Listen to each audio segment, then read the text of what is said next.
বন্ধুরা, সম্প্রতি আমার ইউটিউব চ্যানেলে আপনারা অনেকেই জানতে চেয়েছেন যে কোন চন্দন বীজটা সবথেকে ভালো হয়। দেখুন, অ্যাকচুয়ালি সাদা চন্দনের দুটো কোয়ালিটি থাকে আর কি।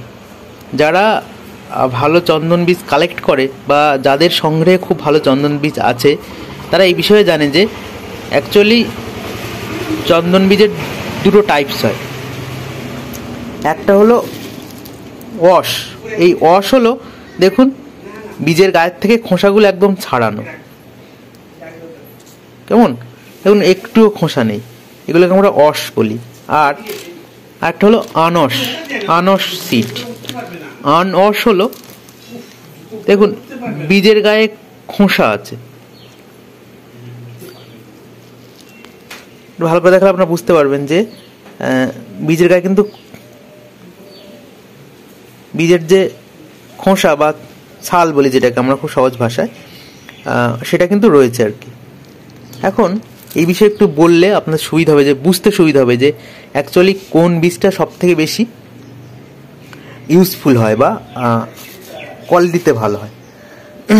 দেখুন, চন্দন বীজ যদি পেকে যায়, পাকলে তার মূল বৈশিষ্ট্য হয় যে বীজের গায়ের থেকে আমরা কিন্তু খোসা সহজে ছাড়িয়ে ফেলতে পারি। তাহলে কি বলবেন যে এই বীজগুলো খারাপ? দেখুন, চন্দন বীজের ক্ষেত্রে যেটা আমরা ভালো বীজ দেখি সেটা হচ্ছে ড্রপড বীজ। মানে ধরুন, গাছে বীজ পেকে আছে, গাছ থেকে পেকে বীজগুলো পুরো পরিপক্ক হয়ে গাছ থেকে পেকে বীজগুলো গাছের নিচে গাছতলাতে পড়ে গেল, সেইগুলো কিন্তু সব থেকে আদর্শ চন্দন বীজ। সেক্ষেত্রে কী হয়, যখন গাছ থেকে বীজগুলো পেকে গাছতলাতে পড়ে যায়, তো গাছের বীজের গায়ে খোসা থাকে, তো খোসা থাকলে সেগুলো পরে আমরা কালেক্ট করি, পরে কালেক্ট করে সেগুলোকে বিক্রি করা হয়। আর যখন এরকম করে খোসা ছাড়ানো হয়, সেক্ষেত্রে কী হয় যে অনেক সময় গাছ থেকে পাকা বীজ কালেক্ট করা হয় বা গাছতলা থেকে আর কি, গাছের নিচে থেকে বীজ খুঁটে সেগুলোকে জলে ভিজিয়ে রেখে ডললেই খোসাগুলো ছাড়িয়ে যায়। ডললে খোসাগুলো ছাড়িয়ে গেলে তখন কি হয় না, সেই বীজগুলোকে আমরা এইভাবে পাই আর কি। তো দুটো বীজের কোয়ালিটি বলতে কি, দেখুন, এই বীজটা একটু ফ্রেশ থাকে অবশ্যই। দেখুন, আমি আপনাদের দেখাবো, এই বীজটা কিন্তু একটু ফ্রেশ, আর ফ্রেশ বলে এর দামটা কিন্তু একটু বেশি। ফ্রেশ বীজ হওয়ার কারণে দামটা একটু বেশি হয়। এর গায়ে খোসা থাকে না, খুব সুন্দর দেখতে হয়। এই বীজটা আপনারা খেয়াল করুন, দেখুন, এই বীজটা এর গায়ে খোসা আছে, কিন্তু আপনি যদি এটাকে যদি পরিষ্কার করে নেন ভালো হবে। এরকমভাবে কিন্তু খোসা ছাড়িয়ে ফেলা যায়। দেখুন, দেখালে আপনারা বুঝতে পারবেন যে এইভাবে দেখুন, এরকমভাবে নিলে এই যে খোসাটা কিন্তু ছাড়িয়ে গেল, খোসা ছাড়িয়ে ফ্রেশ হয়ে গেল। এবার আপনার ধুয়ে দিলে খোসা ছাড়ানো বীজের মতো হয়ে যাবে।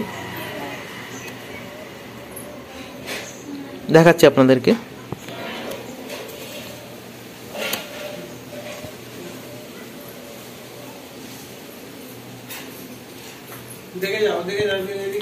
দেখুন, খোসা কিন্তু ছাড়িয়ে দিয়েছি, কেমন। তো এবার এটা ধুয়ে দিলে কিন্তু এইরকম খোসা ছাড়ানো হয়ে যাবে। তো এটাই হচ্ছে পার্থক্য। এবার এই খোসা থাকার জন্য আর বীজগুলো একটু নোংরা থাকার জন্য, নোংরা বলতে কি, গায়ে খোসা থাকলে একটু দেখতে একটু অপরিচ্ছন্ন হয়, অপরিষ্কার হয়, তো সেই জন্য এই বীজগুলোর দাম কিন্তু তুলনামূলকভাবে কম। কেমন, কার থেকে তুলনামূলকভাবে কম? এই খোসা ছাড়ানো বীজ থেকে, এগুলো থেকে।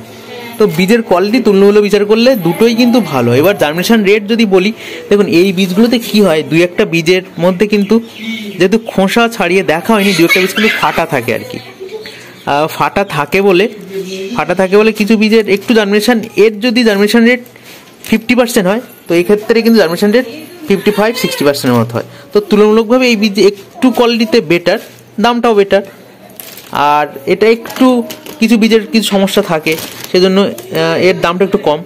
এবার আমরা যদি সব দিক থেকে ঠিকভাবে দেখি যে এই বীজের জার্মিনেশন রেট আর দাম, আর এই বীজের জার্মিনেশন রেট আর দাম, কিন্তু আমরা সব দিক থেকে বিচার করলে আমরা সিমিলারই ধরতে পারি আর কি। এটা আমি আপনাদের বলতে পারি, কেমন বন্ধুরা। তো এই বীজগুলো আমার কাছে ছিল আর কি, ছিল বলতে আমি কিছু বীজ আনিয়েছিলাম, অনেককে দিয়েছি, আর এইগুলো আমার কাছে এক্সট্রা থেকে গেছে। এক্সট্রা বলতে এই বীজটা খুব অল্পই আছে। আর এই বীজটা আমি নিজে জার্মিনেশন করব, এর থেকেও নিজের কিছুটা জার্মিনেশন করবো আর কি। বাদবাকিটা এতটা জার্মিনেশন করবো না, আমি বাদবাকিটা পরে জার্মিনেশন করবো। আর যদি কেউ নেয় তারা যদি কেউ নিতে চাইলে নিতে পারে। এইটুকুনি বীজই আছে আমার কাছে আর কি, আমার জন্য আনা, অনেকজনে এনেছিলাম, অনেকেই নিয়েছে, বাদবাকিটাই পড়ে আছে। তো অ্যাকচুয়ালি আমি দেখাচ্ছিলাম যে দুটো বীজের মধ্যে কোয়ালিটির কতটা ডিফারেন্স আছে সেটা। অ্যাকচুয়াল কোয়ালিটি ডিফারেন্স একটু থাকলেও আমরা যদি দামের দিক থেকে ডিফারেন্স দেখতে যাই সেক্ষেত্রে কিন্তু সমানই হয়েছে। তো থ্যাংক ইউ বন্ধুরা, আপনাদের সকলকে অসংখ্য ধন্যবাদ।